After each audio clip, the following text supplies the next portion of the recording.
एक जण म्हणणं सांगा ना, काय म्हणणं सांगा.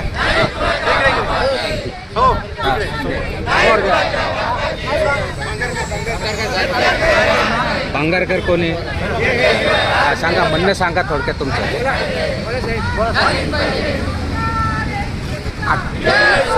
24 डिसेंबर 2024 पासून आमचं बुलढाणा मुख्यालय येथे आंदोलन चालू आहे. 2760वा दिवस आजचा आहे. न राज्य सरकारनं दखल घेतली न केंद्र सरकारने. आमचा लढा सगळ्या लेवलवर चालू आहे. कोणत्याही प्रकारचं आंदोलन थांबलेलं नाही आहे. 2 वेळेला पंतप्रधान मोदी साहेबांनी आश्वासन दिले असतानासुद्धा प्रश्न प्रलंबित आहे. आमचं काम जर आता नाही झालं, आमचं 1 जुलै 2026ला कलकत्ता येथे CBT मिटिंग झाली, CWC मिटिंग झाली.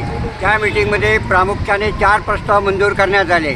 पहिला जो प्रस्ताव आहे तो संबंध भारतभर EPFO कार्यालयाला टाळा लावण्याचा आंदोलन आहे.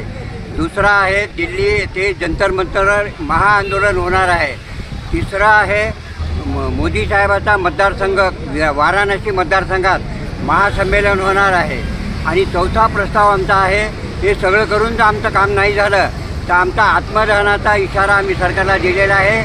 आणि आत्मदहनच्या याद्या संबंध भारतभर तयार होऊन त्या पंतप्रधानांना आम्ही सादर करणार आहोत. आणि आमचे संघटनेचे राष्ट्रीय अध्यक्ष पहिले आत्मदहन करणारे कमांडर अशोक राऊत साहेब असणार आहेत. आणि आम्ही त्यांच्याबरोबर संबंध भारतातून आत्मदहन करण्याचा आम्ही इशारा दिलेला आहे.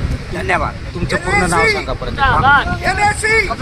कमलाकर पांगारकर, कार्याध्यक्ष महाराष्ट्र.